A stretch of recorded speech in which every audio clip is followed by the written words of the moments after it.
इस वीडियो में हम लोग क्लास 7 ज्योग्राफी हमारी दुनिया किताब का चैप्टर 4 पढ़ने वाले हैं। चैप्टर 4 का नाम है वायुमंडल एवं इसका संगठन। तो इस वीडियो में हम लोग A to Z question answer solve करेंगे जो भी इस चैप्टर में दिया हुआ है। तो देख लेते हैं क्या दिया हुआ है। तो चलिए आपको बताते हैं। देख रहे हैं यहाँ पर बड़ा गंदा किया हुआ है, ये बहुत देखने में बहुत ही घटिया लग रहा है। तो चलिए आपको PDF से बताते हैं जो आपके लिए स्पेशल बनाया है टाइपिंग करके। तो आप सब वीडियो को लाइक कर दीजिएगा, इतना मेहनत करते हैं वीडियो बनाने में। तो आ गए PDF की ओर। अगर आप बोलिएगा तो कमेंट बॉक्स में लिंक भी दे देंगे PDF का। तो देखिए पहला सॉल्व करेंगे, सही विकल्प को चुने। तो पहला प्रश्न है, पृथ्वी की सतह से ऊपर की ओर जाने पर सांस लेना कठिन होता है, क्योंकि? ठीक है, पृथ्वी की सतह से ऊपर जाता है, समझिए कि पहाड़ पे चढ़ रहा है, ठीक है ना, तो ऊपर की ओर सांस लेना कठिन हो जाता है, क्यों? तो घ आंसर हो जाएगा, वातावरण में ऑक्सीजन की मात्रा कम जाती है। जैसे जैसे ऊपर पहाड़ पे चढ़ते हैं ना, पहाड़ी जो भी, तो ऑक्सीजन की मात्रा घटने लगती है। 2 देखिए, पहले कौन सा भाग गर्म होता है? पहले कौन सा भाग गर्म होता है? तो स्थल की सतह हो जाएगा, ठीक है। 3 देखते हैं आगे। वायुमंडल में ऑक्सीजन की मात्रा है, वायुमंडल में ऑक्सीजन की मात्रा कितना है? 20.99% है। इसी को क्या कहते हैं? इसी को कहते हैं 21%। 4 देखिए, वायुमंडल की सबसे पहली परत है। पहली परत कहाँ से पहली परत? पृथ्वी की सतह के नज़दीक से पहली परत, ठीक है, तो वो क्षोभ मंडल आता है। और ये पता होना बहुत जरूरी है वायुमंडल की सारे परतों के नाम। तो किताब देखिएगा और अच्छे से पढ़ लीजिएगा, अगर आप बोलिएगा तो आपको पढ़ा भी देंगे चैप्टर 5 देखिए, रेडियो तरंगे किस परत से परावर्तित होकर पृथ्वी पर वापस लौटती है? ठीक है, तो रेडियो तरंगे परावर्तित होकर वापस लौटती है आयन मंडल से, ठीक है, आयन मंडल। तो ख हो जाएगा आंसर। तो इतना समझ में आ गया होगा। नेक्स्ट है, रिक्त स्थानों को भरिए। पहला समताप मंडल का आरंभ डैश मंडल के बाद होता है। तो कौन सा मंडल के बाद? क्षोभ मंडल के बाद।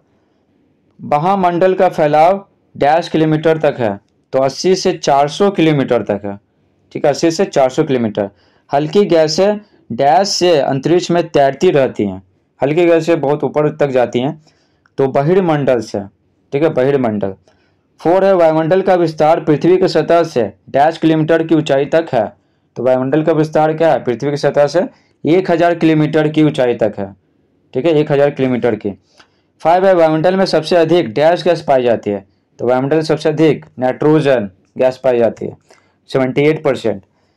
6 है, तापमान बढ़ने से डैश के जल स्तर में वृद्धि हो रही है। तो इस समुद्र के जल स्तर में वृद्धि हो रही है, ग्लोबल वार्मिंग के कारण तापमान बढ़ रहा है, तो फिर वो पिघल रहा है पानी से, पानी नहीं, बर्फ। 7 है, डैश गैस को ग्रीन हाउस गैस भी कहते हैं। तो कार्बन डाइऑक्साइड गैस को ग्रीन हाउस गैस भी कहते हैं। तो कार्बन डाइऑक्साइड गैस भर देंगे। अब देखिए 3, निम्नलिखित प्रश्नों के उत्तर दीजिए। पहला है, वायुमंडल किसे कहते हैं? वायुमंडल के गैसों के घटक को वृत्त में दिखाइए।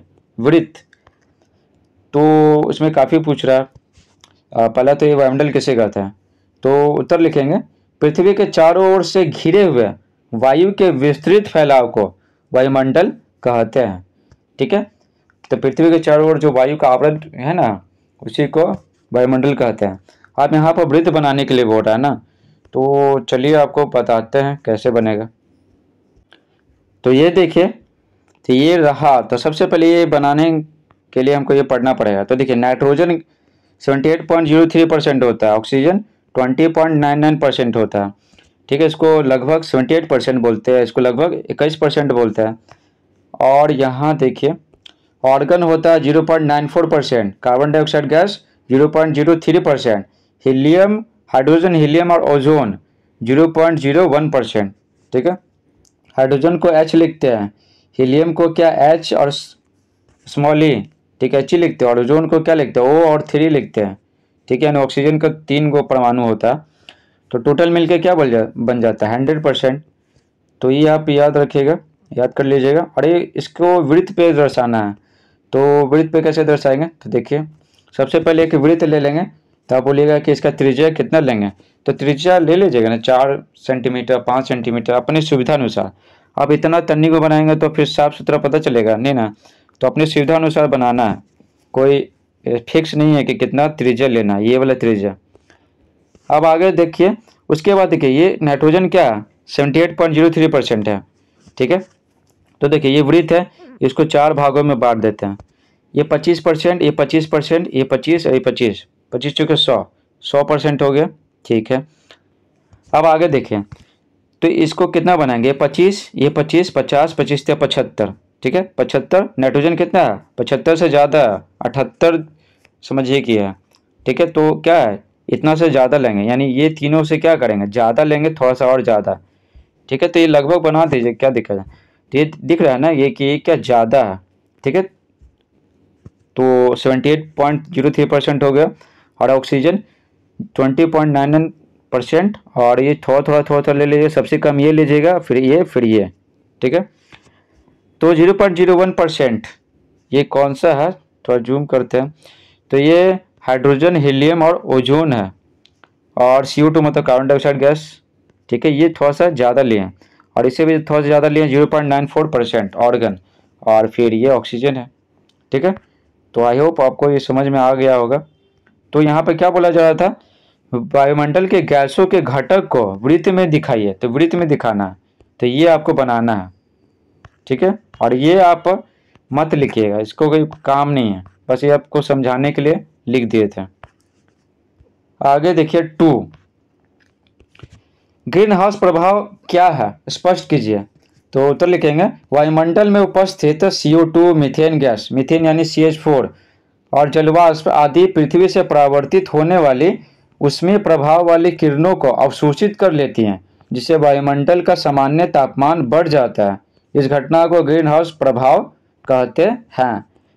तो देखिए यहाँ पर क्या होता है ना, ये पृथ्वी है, ठीक है। मान लेते हैं कि ये हमारे क्या है, पृथ्वी है, ठीक है। आप यहाँ पर जितने सारी गैसें हैं क्षोभमंडल में खास करके, तो सूरज का प्रकाश पड़ता है ना, ठीक है। सूरज का प्रकाश पड़ता है तो ऐसे तो टकरा के जाता है ना, तो ये जो गैसें होती है ना, ये सब अवशोषित कर लेते हैं, तो गर्मी को अवशोषित कर लेंगे, बाहर नहीं जाने देंगे, तो गर्मी तो बढ़ेगा ही ना।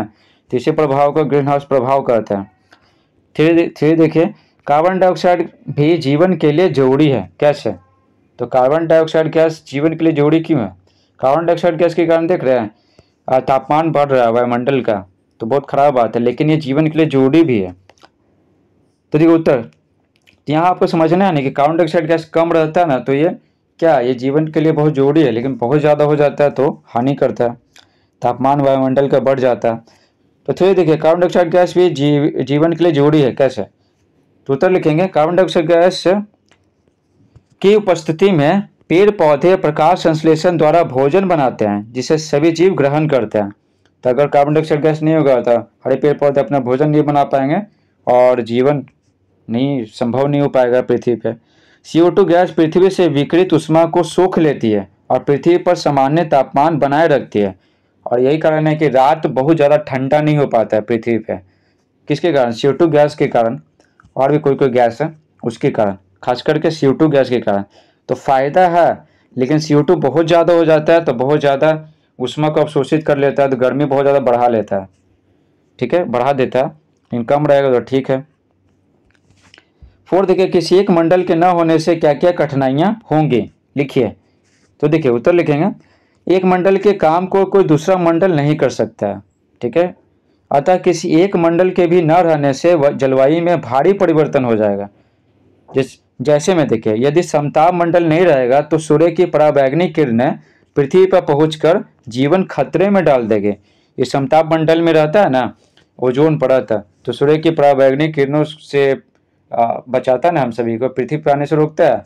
तो अगर वो नहीं रहेगा, समताप मंडल नहीं रहेगा, तो कौन रोकेगा, नहीं रोक पाएगा। तो किसी एक मंडल का काम कोई दूसरा मंडल नहीं करेगा, इसलिए सभी मंडल रहना जरूरी है। 5 देखिए, पृथ्वी का तापमान बढ़ने से जीवन के लिए खतरा बढ़ता है, कैसे। तो उत्तर लिखेंगे, पृथ्वी का तापमान बढ़ने से ध्रुव है ना, पृथ्वी है, यहाँ उत्तरी ध्रुव है, यहाँ दक्षिणी ध्रुव है, ध्रुवों तथा पहाड़ों पर जमी बर्फ पिघल रही है, जिससे जल स्तर बढ़ रहा है। कई द्वीप डूबने की कगार पर हैं। जलवायु में परिवर्तन होने से कुछ पौधे और जंतु की प्रजातियां लुप्त हो रही है। तो यहाँ बेसिकली बोला जा रहा है ना कि मान लेते हैं कि कोई द्वीप है, द्वीप, ठीक है, और समुद्र है यहाँ, ठीक है, और धीरे धीरे गर्मी बढ़ेगा तो ध्रुवों पे और पहाड़ों पे पहाड़ियों पे जो बर्फ़ है ना वो पिघलेगा, तो जल स्तर बढ़ेगा, बढ़ा थोड़ा सा, फिर अगले साल थोड़ा सा इस तरह करते करते 10-15 साल में क्या होगा, बढ़ जाएगा। और ये जो द्वीप है ना, जो चारों तरफ पानी से ढका हुआ है, ये क्या हो जाएगा, डूब जाएगा, पानी का लेवल ज़्यादा हो जाएगा। ठीक है, तो डूब जाएगा, और क्या, डूब गया। ये बोला जरा। और भारत में बात करें तो ये जो किनारे किनारे पानी है ना, तो धीरे धीरे किनारे किनारे भाग क्या हो जाएगा, डूब जाएगा भूमि। उसके बाद है कि गर्मी बढ़ने से क्या होगा ना, जो ध्रुवों पे और पहाड़ों पे जो जानवर रहते हैं और खास कर करके पेड़ पौधे रहते हैं ठंडे जलवायु में, ठीक है, तो गर्म जलवायु में बदल जाएगा, तो फिर गर्मी सह नहीं पाएंगे और फिर उनका मृत्यु हो जाएगा। इसलिए बोला जा रहा है कि जलवायु परिवर्तन होगा, गर्मी बहुत ज़्यादा बढ़ जाएगा, तो कुछ पौधे और जंतु की प्रजातियां लुप्त हो जाएगी जो ठंडा में रहती है, गर्मी सह नहीं सकती हैं। 6 देखिए, रेडियो और दूरदर्शन की तरंगें किन माध्यमों से हम तक पहुंचती हैं, लिखिए। देखिए उत्तर लिखेंगे, पृथ्वी से प्रसारित रेडियो और दूरदर्शन की तरंगें बाह्यमंडल से परावर्तित होकर पृथ्वी पर आती हैं और हम तक पहुंचती हैं। तो कौन सा मंडल, बाह्यमंडल, तो ये आप याद रखिएगा। नेक्स्ट है, शीत प्रदेशों ध्रुवों पर सब्जियों का उत्पादन कैसे करते हैं।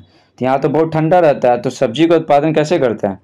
तो देखिए उत्तर लिखेंगे, शीत प्रदेशों या ध्रुवों पर लोग सब्जियों का उत्पादन करने के लिए ग्रीन हाउस बनाते हैं।